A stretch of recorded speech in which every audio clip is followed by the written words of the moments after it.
Hi hi friends, welcome back to our channel. నేను కాకరకాయ అనేది చేస్తాను, ఎలా చేశాను అన్నది ఫుల్ వీడియో తీస్తున్నాను.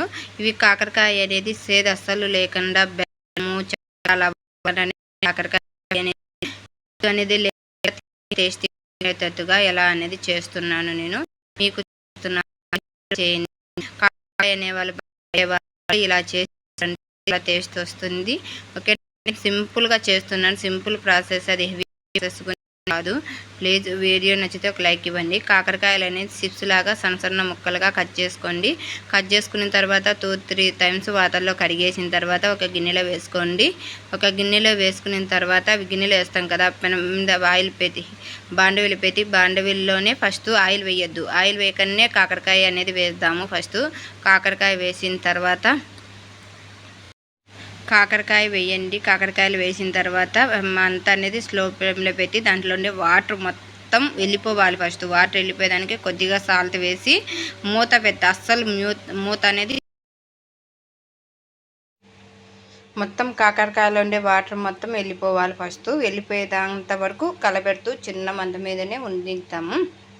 అస్సలు మూత అనేది అస్సలు యూజ్ చేయొద్దు. మూత వేయడం ఏమవుతుందంటే ఆవిరి అనేది వస్తుంది కదా, ఆవిరి వచ్చినప్పుడు వాటర్ అనేది వదులుతుంది, వాటర్ అనేది వదిలేస్తుంది కదా. అలా వాటర్ వచ్చినప్పుడు ఏమవుతుందంటే కాకరకాయ మెత్తబడుతుంది. మెత్తబడినప్పుడు మనం కలబెట్టేదానికి అంతా ఏదానికి తోనకాయ చట్నీ లాగా మెత్తగా అయిపోతుంది, గ్రైండ్ లాగా. అలా అవ్వకూడదు కాబట్టి నేను చెప్తున్నాను. వాటర్ అనేది మొత్తం యూజ్ అయిపోయిన తర్వాత ఆయిల్ అనేది వేయాలి. చూడండి నేను ఎంత అలా ఆయిల్ వేస్తున్నాను. వాటర్ అంతా వెళ్ళిపోయిన తర్వాత ఆయిల్ వేసిన తర్వాత చిన్న మంట మీదనే కలబెట్టుకుంటూ నిదానంగా స్లోగా రావాలి. ఫాస్ట్గా కలబెట్టద్దు, మూత పెట్టద్దు, ఏమి వద్దు. ఓకేనా. ఆయిల్లో ఎంత అవి ఎగితే అంత దాంట్లో ఉండే చేదు అనేది వెళ్ళిపోతుంది.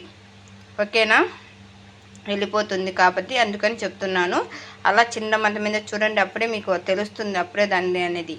అంతలోపు మనం వచ్చి దానికి పొడి అనేది ప్రిపేర్ చేసుకుందాం. పప్పులు, ఎండుమిర్చి, ఉప్పు, కొబ్బరి, తెల్లగడ్డ, ఇవి 4 కలిసి మిక్సీ కొట్టుకోవాలి. మిక్సీ కొట్టేసుకుంటే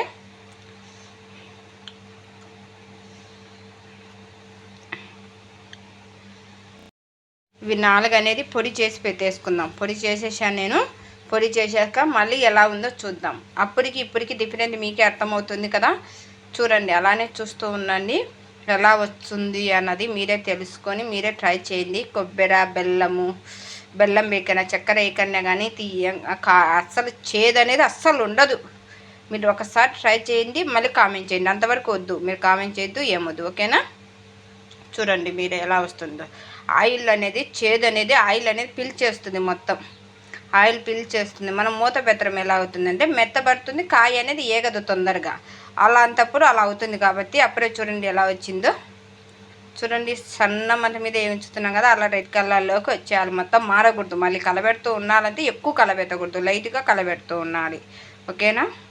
అలా కలబెడుతూ ఉంటే తెలుస్తుంది. ఎక్కడెక్కడైనా ఏగని కాయ ఉంటే అలా చూడండి. లాస్ట్ ఫైనల్ అన్నీ మొత్తం ఎర్రగా రెడ్ కలర్లోకి వచ్చేసాయి కదా. ఇప్పుడు మీరే చూడండి ఎలా వచ్చిందన్నది. ఎలా ఏమైనా కాయ అనేది ఎరగలేదు. చూడండి ఎలా వచ్చింది. కాయ ఎలా కట్ చేసామో అలానే వచ్చింది. ఏదో ఒకటి వెళ్ళిపోయింది. ఆ పొడి మనం పప్పుల పొడి ఉండదు కదా, మేము పప్పుల పొడి అంటాం దాన్ని, పప్పులతో కొత్తది కాబట్టి పప్పుల పొడి వేసేసి మంట మీదనే, సన్న మంట మీదనే అలా 2-3 టైం చేసుకొని సర్వింగ్ బౌల్లో సర్వ్ చేసుకుంటే కాకరకాయ